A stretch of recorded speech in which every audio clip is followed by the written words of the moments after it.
대통령입니다. 요즘 많이 힘드시죠? 봄은 깊어가는데 민생의 어려움은 쉬 풀리지 않아 마음이 무겁고 송구스럽습니다. 지난 2년 힘든 일도 있었고 보람찬 일도 많았습니다. 현장에서 만난 국민들의 안타까운 하소연을 들을 때면 가슴이 아프고 큰 책임감을 느꼈습니다. 간절하게 바라시던 일을 하나라도 풀어드렸을 때는 제 일처럼 기쁘기도 했습니다. 그렇게 국민 여러분과 함께 울고 웃으면서 지난 2년간 쉴 틈 없이 뛰어왔습니다. 저는 오늘 국민 여러분께 지난 2년 정부의 국정 운영과 정책 추진 상황을 보고드리고 앞으로 3년의 국정 운영 계획을 말씀드리고자 합니다. 그동안 정부는 시장 기조와 건전 재정 기조를 정착시키고 우리 경제의 체질을 민간 주도 성장으로 바꾸는 데 집중해 왔습니다. 국가 채무를 안정적으로 관리해서 경제의 펀더멘탈을 더 단단히 하고 국가 신인도를 지키기 위해 노력해 왔습니다. 기업 투자를 막은 킬러 규제를 혁파해서 성장 동력을 되살리기 위해 노력했습니다. 재정으로 만드는 일회성 일자리가 아니라 양질의 민간 일자리를 창출하기 위해 힘을 쏟았습니다. 집주인과 세입자 모두를 힘들게 했던 징벌적 과세를 완화해서 부동산 시장을 정상화하기 위해 애썼습니다. 글로벌 중추국가 외교를 통해 대한민국의 외교 지평도 크게 넓혔습니다. 150여 회의 정상회담을 포함한 활발한 세일즈 외교를 통해 5천만 명의 시장에서 80억 명의 시장으로 우리 기업의 운동장을 넓히기 위해 노력했습니다. 원전 수출, 방산 수출, K 콘텐츠 수출로 경제의 영토를 넓히기 위해 노력했습니다. 또한 핵 기반의 확장 억제력을 토대로 힘에 의한 진정한 평화를 구축했습니다. 작년 4월 워싱턴 선언으로 한미 동맹을 핵 기반의 안보 동맹으로 업그레이드하고 한미 글로벌 포괄 전략 동맹을 가동해오고 있습니다. 한미 연합 연습을 다시 시작하고 한국형 삼축 체계를 구축해서 북한의 핵과 미사일 위협을 억제하는 우리의 방어 능력을 획기적으로 강화했습니다. 한미 동맹이 안보 동맹을 넘어 첨단 기술 동맹으로 확대되어 우리의 산업 경쟁력에도 큰 힘을 보태고 있습니다. 미국이 반도체법과 인플레이션 감축법을 집행하는 데 있어서도 우리 기업들이 혜택을 받고 있으며 한미 간의 긴밀한 경제 협력은 우리의 대외 신인도를 안정적으로 유지하는 데 도움이 되고 있습니다. 또한 새롭게 구축한 한미일 협력 체계는 우리의 안보를 강화할 뿐 아니라 경제적 기회를 더욱 확장할 것입니다. 아울러 정부는 기초수급자의 생계급여를 역대 최고로 인상하는 등 도움이 필요한 사회적 약자를 더 두텁게 보호해 왔습니다. 돌봄과 간병을 비롯해서 국민적 수요가 높은 서비스 복지를 확대해 일자리를 늘리고 성장과 복지의 선순환을 이뤄가고 있습니다. 청년들이 더 나은 미래를 설계할 수 있도록 고용 세습도 혁파해 왔습니다. 경제력의 차이가 교육의 격차로 이어지지 않도록 장학금 확대, 교육비 지원과 함께 일자리, 주거, 자산 형성을 지원하고 있습니다. 국가 균형 발전은 국가 성장의 동력입니다. 좋은 축구 경기를 하려면 운동장을 넓게 써야 하듯이 우리 국토를 구석구석 모두 활용해야 국가가 발전할 수 있는 것입니다. 정부는 지역이 스스로 비교 우위 산업을 발굴하고 이를 중앙정부가 지원하는 균형 발전 정책을 펼치고 있습니다. 도로와 철도를 비롯해서 우리나라의 모든 지역이 공정한 교통 접근성을 가질 수 있도록 노력해 왔습니다. 노동시장도 과감하게 개혁하며 합법적인 노동운동은 적극 보장하되 불법행위에 대해서는 엄정하게 대응해서 노사법치주의를 확립해오고 있습니다. 그 결과 파업에 따른 근로손실 일수와 분규 지속 일수가 역대 정부의 3분의 1 수준으로 현격히 줄어들었습니다. 이러한 결과는 노사 모두에게 도움이 되는 것입니다. 아이 돌봄과 교육을 국가가 책임지는 퍼블릭 케어도 적극 추진하고 있습니다. 부모님은 안심하고 아이를 맡기고 아이들은 안전하고 유익한 시간을 보내는 늘봄 학교를 전국으로 확산하고 있습니다. 영유아들이 양질의 교육 돌봄 서비스를 차별 없이 받을 수 있도록 유치원과 어린이집 관리 체계를 교육부로 일원화하였습니다. 30년 가까이 이어져온 관리 주체 논란에 종지부를 찍은 것입니다. 첨단 산업 기반을 강화해서 622조 원 규모의 세계 최대 반도체 메가 클러스터 조성에 착수했습니다. 신한울 3, 4호기 원전 건설을 재개하고 신속한 일감 공급과 금융 지원을 통해 무너진 원전 생태계도 복원했습니다. 원전 생태계의 복원은 우리의 산업 경쟁력을 강화하는 것은 물론 수백조 원에 달하는 국제 원전 시장 진출의 토대가 될 것입니다. 현재 정부는 국민의 건강과 생명을 지키는 의료 개혁을 추진하고 있습니다. 의대 정원 확대를 추진하는 한편 증원된 의사들이 필수 의료를 담당할 수 있도록 공정한 보상 체계와 지역 의료 지원 체계, 그리고 의료 사고 안전망 구축에 힘을 쏟고 있습니다.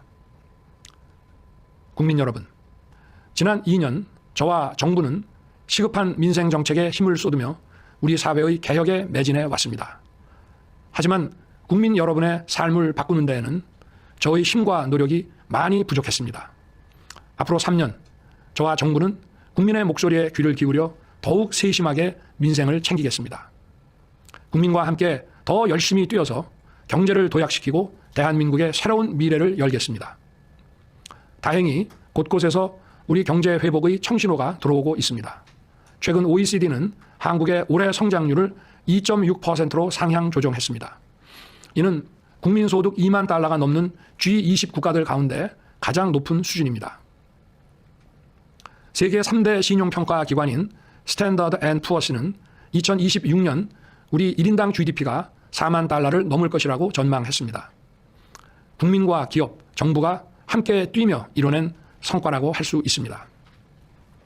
앞으로도 힘을 모아 민간이 주도하는 경제 성장의 추세를 잘 유지한다면 1인당 국민소득 5만 달러도 꿈이 아니라고 하겠습니다. 국가가 저성장의 늪에 빠지면 계층 이동이 어려워지고 사회의 양극화가 고착됩니다. 양극화에 따른 계층 갈등을 극복하지 못한다면 우리의 민주주의도 위기를 맞게 될 것입니다. 국민 소득이 높아져야만 국민이 누리는 자유와 복지의 수준도 획기적으로 향상될 수 있습니다. 대한민국을 성장의 길로 이끌 수 있도록 우리 경제의 역동성을 더욱 높이고 양극화를 해소하기 위한 정책적 노력도 더 적극적으로 펼쳐가겠습니다. 우선 국가 비상사태라고 할 수 있는 저출생을 극복하기 위해 국가의 모든 역량을 총동원하겠습니다. 출산 휴가와 육아휴직을 더 자유롭고 충분하게 쓸 수 있도록 하고 이에 따른 기업의 부담은 정부가 확실히 지원하겠습니다. 시차 출퇴근, 근무시간 선택제 등 육아기 유연 근무를 제도화해서 일과 육아의 양립 환경을 든든하게 조성하겠습니다. 또한 우리 아이들이 유치원과 어린이집을 가기 위해 기다리는 일이 없도록 하겠습니다. 상생형 어린이집과 국공립 어린이집 확대를 포함해서 어린이집의 수준을 획기적으로 개선하고 대상도 확대하겠습니다. 이와 함께 보육교사 처우 개선을 적극 추진해서 마음 놓고 언제라도 자녀를 맡길 수 있는 환경을 만들겠습니다. 출산 가구들의 주거 부담을 획기적으로 낮출 수 있는 실효적 대책도 강구하겠습니다. 저출생 원인의 하나인 우리 사회의 불필요한 과잉 경쟁을 개선하기 위해 지역 균형 발전 정책과 사회 구조 개혁을 힘차게 추진하겠습니다. 이러한 정책들을 제대로 이끌기 위해 저출생 고령화를 대비하는 기획부처인 가칭 저출생 대응 기획부를 신설하겠습니다. 저출생 대응 기획부 장관이 사회부총리를 맡도록 해서 교육, 노동, 복지를 아우르는 정책을 수립하고 단순히 복지정책 차원을 넘어 국가 아젠다가 되도록 하겠습니다. 저출생 대응 기획부 신설을 위한 정부 조직법 개정에 국회의 적극적 협력을 부탁드립니다. 아울러 서민은 중산층으로 올라서고 중산층은 더 풍요로운 삶을 누릴 수 있도록 서민과 중산층 중심 시대를 열어가겠습니다. 경제의 역동성과 공정성을 높이는 한편 교육 기회의 확대로 계층 이동의 사다리를 굳건하게 재건하겠습니다. 이를 위해 복지정책과 시장정책을 따로 나누지 않고 하나로 추진할 것입니다. 고용정책과 복지정책을 통해 사회적 이동성을 높이고 산업정책과 시장정책을 통해 중산층을 더 단단하게 만들겠습니다. 경쟁에서 아쉽게 뒤처진 분들도 국가가 손을 잡고 함께 갈 것입니다. 생계급여 대상을 확대하고 지원 수준을 인상해서 가장 어려운 분들의 삶을 끌어올리겠습니다. 사회적 약자 지원은 성장과 복지의 선순환을 위해서도 반드시 필요합니다. 어르신이나 아픈 가족의 부양을 국가가 책임진다면 경제활동을 하시는 분들이 마음 편히 더 열심히 일하실 수 있습니다. 실패를 겪으신 분들을 국가가 도와서 다시 경제활동을 할 수 있게 되면 이는 국가 전체로도 큰 이익이 됩니다. 이런 일을 하는 것이 바로 국가의 역할이라고 생각합니다.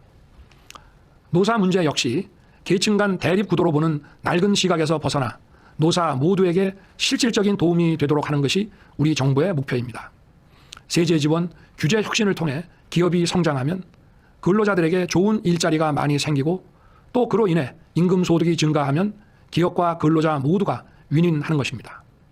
정부는 우리 기업들이 더 많은 일자리와 더 높은 임금을 창출할 수 있도록 제대로 지원하는 한편 정부의 지원이 현장에서 제대로 작동하고 공정하게 근로자들에게 혜택이 돌아가는지 꼼꼼하게 점검하고 확인할 것입니다.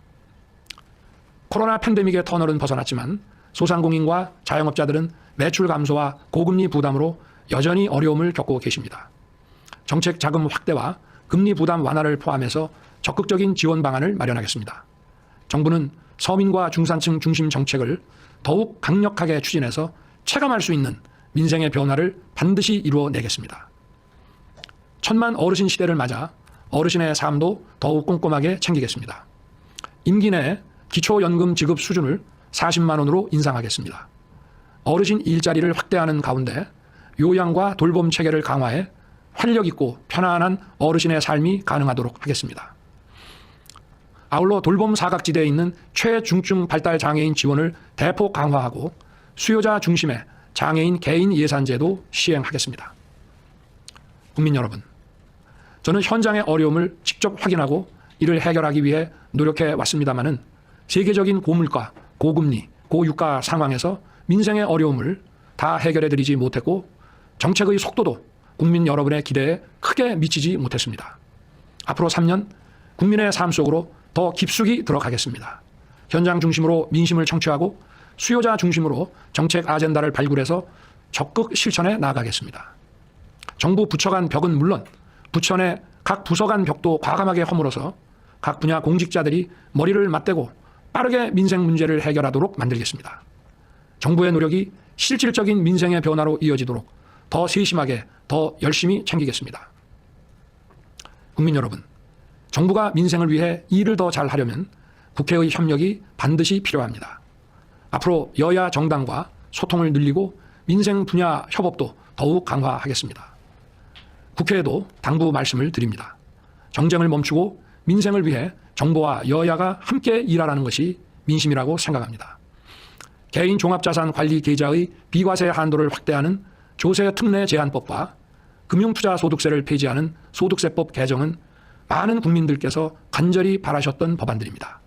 아이를 안심하고 맡길 수 있도록 아이 돌봄이 국가 자격 제도를 도입하는 아이 돌봄 지원법을 비롯해서 당면한 국가적 현안인 저출생 극복을 위해 시급한 법안들도 있습니다. 가칭 저출생 대응 기획부 신설을 위한 정부 조직법 개정도 국회의 협력이 절실합니다. 국민의 삶을 개선하기 위해 야당도 힘을 모아 주시기를 부탁드립니다. 지금이 우리에게는 하이타임입니다. 우리 경제를 다시 도약시키고 외교의 새 길을 열기 위해 이 중요한 시간을 놓쳐서는 안 됩니다. 지금 바로 해야 할 일들이 산더미처럼 쌓여 있습니다. 정작 할 일을 뒤로 밀어놓은 채 진영 간 갈등을 키우는 정치가 계속되면 나라의 미래도 국민의 민생도 어두울 수밖에 없습니다. 또 이것이 바로 민주주의의 위기입니다. 자유민주주의 국가에서 정치는 국가의 미래가 걸린 정책 과제와 민생 현안을 해결하기 위해 존재하는 것이라고 생각합니다. 선진국 정부와 의회들이 어떻게 이해 집단의 갈등을 조정하고 어떠한 협의 구조를 통해 국가적 아젠다와 민생 문제를 해결하는지 앞선 국가들의 선례를 잘 살펴서 글로벌 스탠다드에 맞게 일하는 방식을 바꿔나갔으면 좋겠습니다. 먼저 저와 정부부터 바꿀 것을 바꾸겠습니다. 그리고 국회와의 소통과 협업을 적극 늘려나가겠습니다. 국민 여러분, 지난 2년 안팎의 어려움 속에서도 정부를 믿고 함께 뛰어주신 국민 여러분께 진심으로 감사의 말씀을 드립니다. 저와 정부를 향한 어떠한 질책과 꾸짖음도 겸허한 마음으로 더 깊이 새겨 듣겠습니다. 오로지 민생의 어려움을 해결하고 대한민국의 새로운 미래를 열어가는 길에 저와 정부의 모든 힘을 다하겠습니다. 감사합니다.